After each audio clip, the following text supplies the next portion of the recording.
Doesn't quite sound finished, huh? You know why? Because it's an inversion. I ended on an A chord, but I had E in the bass. That's sort of tied into something that happened this week at TG. I don't know what got into me there. I was planning on just playing a little bit of, which I'll talk about in just a minute. And then another couple other, well, no, I don't think any of those were real tunes. I was just making that all up, running through some random chord progressions. And the last tune might have sounded familiar. This could be a good trivia question. What song was I running through my head? This.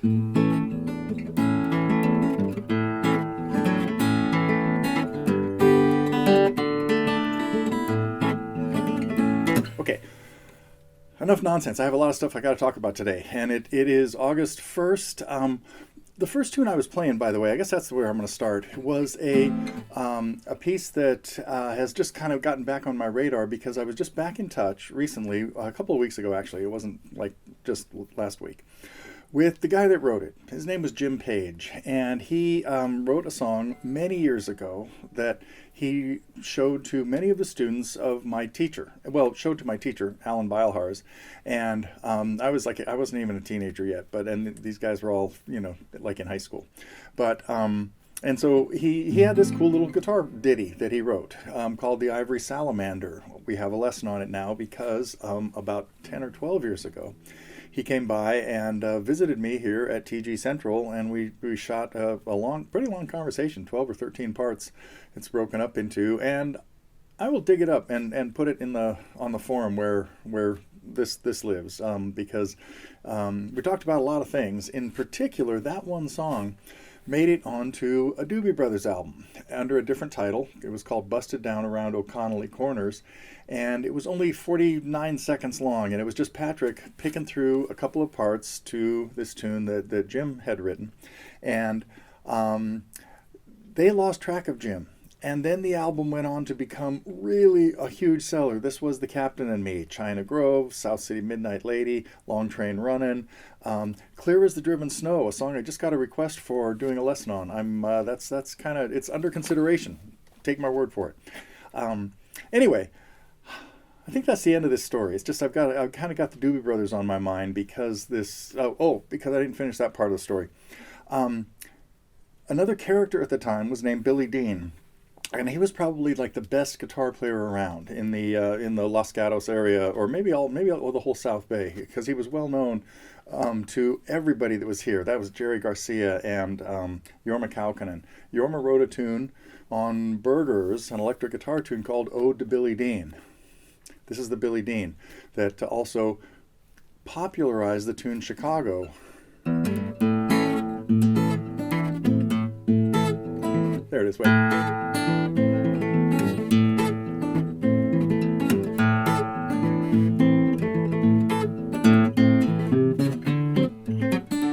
Song that showed up on the first Doobie Brothers album.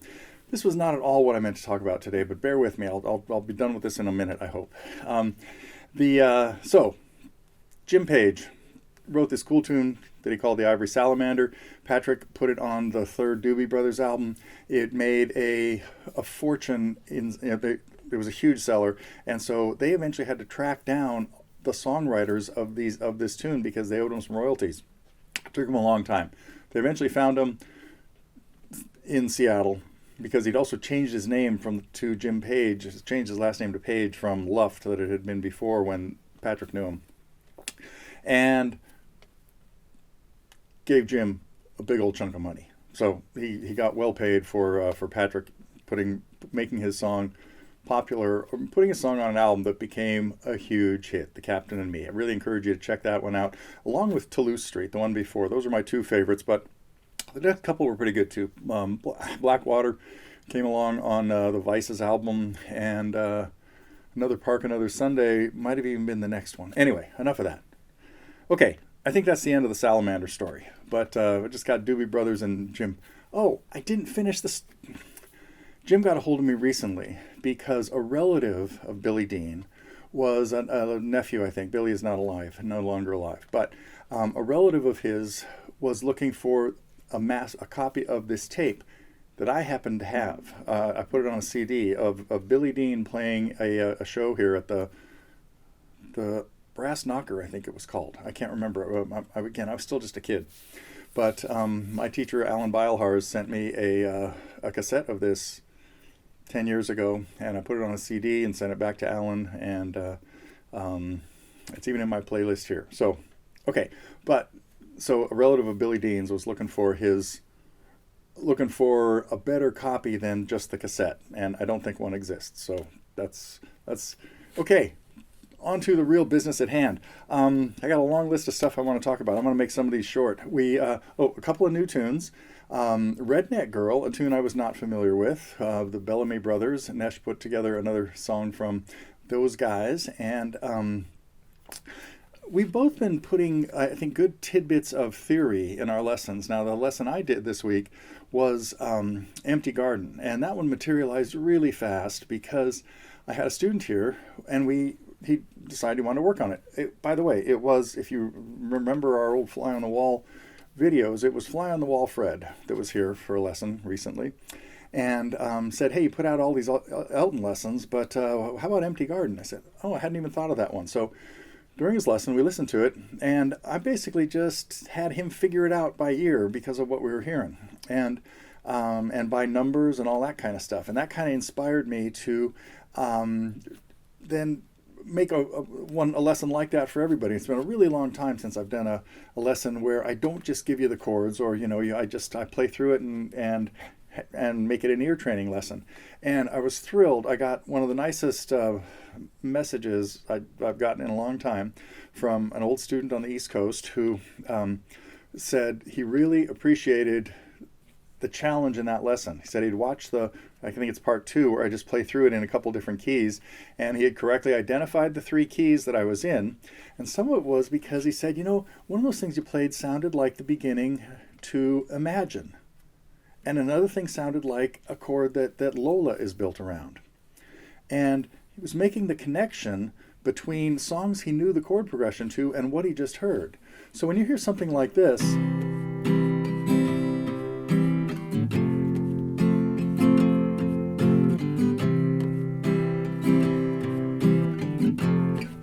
that's the chord progression to Imagine.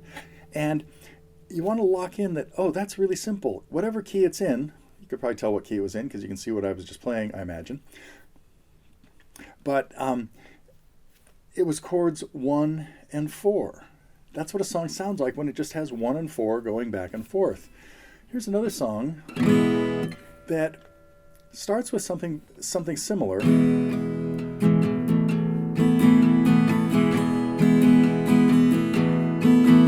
Recognize that sound?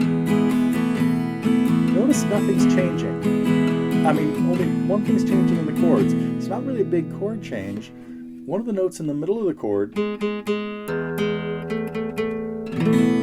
is going up a little higher. Well, that's what it sounds like. If I did that on D, it'd be this. It's more obvious on D because that note is up high. If I did it on A, it'd be down here.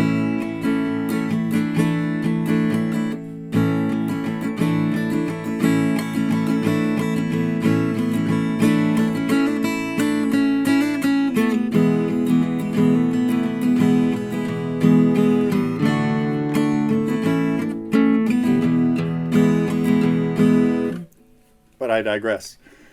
That's the sound of sus4. And then when this song starts, you start hearing this.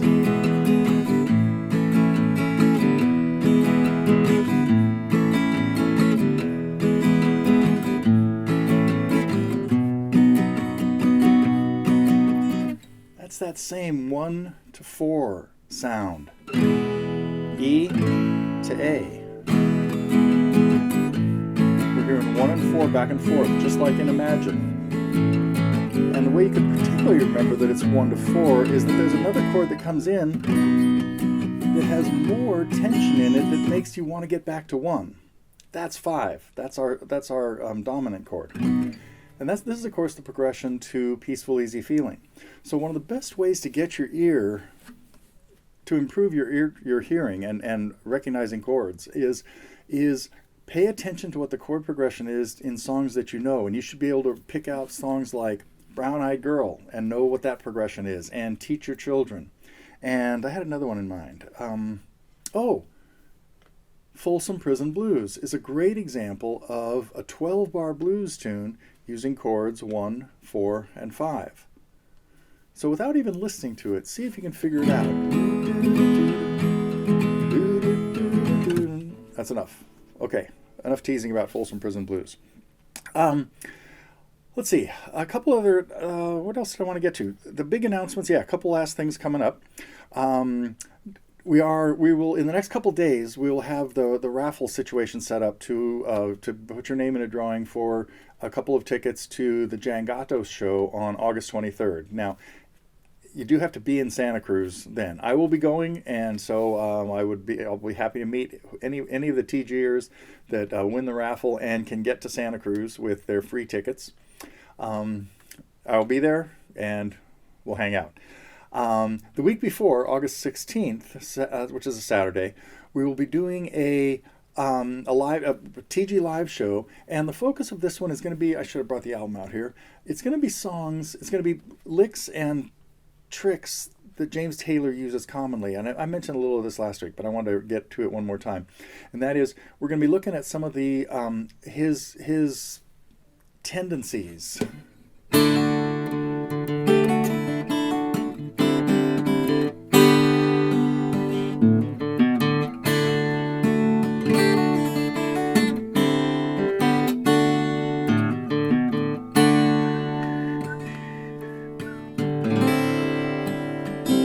Anyway, that's one of the tunes we'll be looking at. We're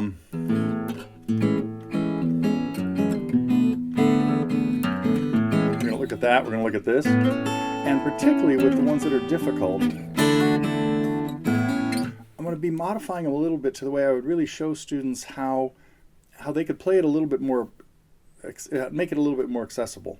Because some of the things he does are very tricky. And the tablature I have to particularly Fire and Rain is note for note exactly what he did when he played it in the studio recording. But the way it is for a lot of those guys, every time he plays it live, it's a little bit different. So you don't have to have that measure that has or you don't have to have that beat that has 4 pounding away 16th notes on the A and the bass. So we'll be talking about simplifying some of those. Talk about I might even talk about this one.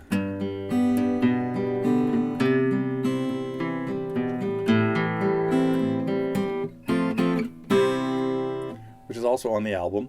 I probably won't talk about Oh Susanna since I just did the lesson on that.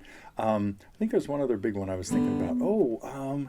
Blossom. Anyway, I'm going to break down 4 or 5 of James Taylor's intros to songs on Sweet Baby James. So your homework, and you're going to have to opt in to get you'll have to answer, respond to an email or let us know you're coming. So we have to have an idea of how many people are going to be there. It's going to be a little different. If we have 20 people, it'll work one way. If we have, I might and I want people to have guitars in hands when we're doing this, and try some of the things that I'll be talking about.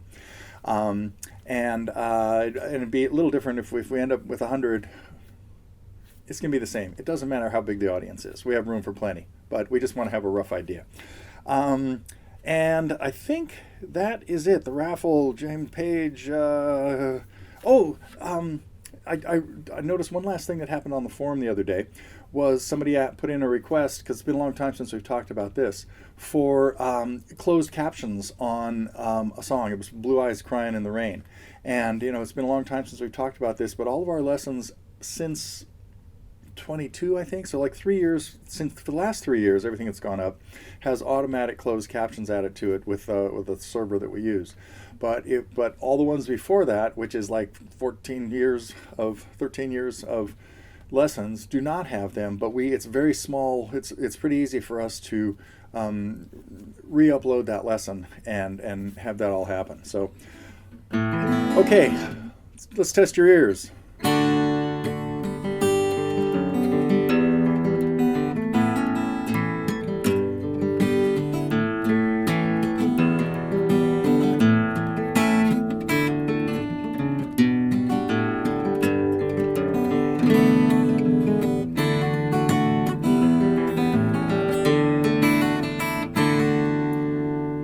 His standard licks.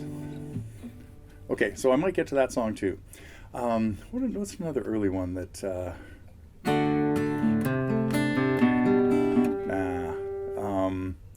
So we probably won't be talking about ones after Sweet Baby James, even though that's stuff like this.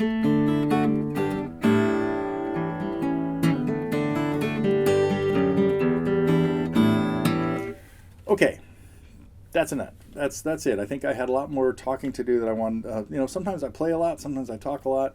Hopefully, the variety keeps you engaged. And I will be back next week.